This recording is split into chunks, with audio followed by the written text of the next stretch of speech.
இந்த தீபாவளிக்கு கேமிங்க்கு 2K 120 FPS gaming support பண்ற மாதிரி அதையும் டூயல் ப்ராசரோட ஒரு போன் வாங்கணுமா?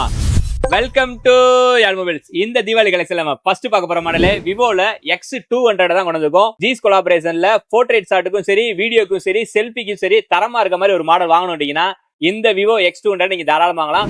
12 GB RAM 255 GB ஸ்டோரேஜ் இருக்க இந்த மாடல நம்ம உங்களுக்கு கொடுக்குற பிரைஸ் பாத்தீங்கன்னா 41,000 ரூபாய் பண்ணி கொடுக்குறோம். நெக்ஸ்ட் மாடல் பாத்தீங்கன்னா விவோல இப்ப லேட்டஸ்டா லான்ச் ஆன காம்பாக்ட் மாடலான விவோ X200 FE தான் கொண்டு வந்திருக்கோம். 12 GB RAM 255 GB ஸ்டோரேஜ்ல வாங்கி வெறும் 2 மாசம் ஆனது. எல்லோ கலர்ல இருக்க இந்த மாடல நம்ம உங்களுக்கு கொடுக்குற பிரைஸ் பாத்தீங்கன்னா 42,000 ரூபாய் பண்ணி கொடுக்குறோம். நெக்ஸ்ட் மாடல் பாத்தீங்கன்னா ஒரு கேமிங்க்கும் அது கூடவே எனக்கு ஸ்டோரேஜுக்கும் ஒரு போன் வேணும்னா உங்களுக்கு Realmeல GT70 தான் கொண்டு வந்திருக்கோம். 12 GB RAM 512 GB ஸ்டோரேஜ்ல வாங்கி 3 மாசம் ஆனது. இன்னொரு 9 மாசம் வாரண்டியோட இருக்கு. இத நம்ம உங்களுக்கு கொடுக்குற பிரைஸ் பாத்தீங்கன்னா 27,000 ரூபாய் பண்ணி கொடுக்குறோம். நெக்ஸ்ட் கேமிங்காவே Snapdragon 8 Elite ப்ராசஸர் கொடுத்து பிளஸ் விவோவோட Q2 ப்ராசஸரும் கொடுத்து டூயல் ப்ராசஸர்ல வந்திருக்கிற IQ13 தான் கொண்டு வந்திருக்கோம். 16 GB RAM 512 GB ஸ்டோரேஜ்ல கிரே கலர்ல வாங்கி வெறும் 40 நாள் ஆனது. இதை நம்ம உங்களுக்கு கொடுக்குற பிரைஸ் பாத்தீங்கன்னா 50,000 ரூபாய் பண்ணி கொடுக்குறோம். இந்த தீபாவளிக்கு ஒரு தரமான கேமிங் போன் வாங்கணும்னு இருக்க உங்க ஃப்ரெண்டுக்கு இந்த வீடியோ ஷேர் பண்ணி விட்டு நம்ம ஐடியா மறக்காம ஃபாலோ பண்ணுங்க. அப்பதான் அப்புறம் அப்டேட் ரெகுலர் வந்துட்டே இருக்கும். நம்ம ரெகுலர் சப்போர்ட் பண்ணுங்க. தேங்க்ஸ் ஃபார் வாட்சிங்.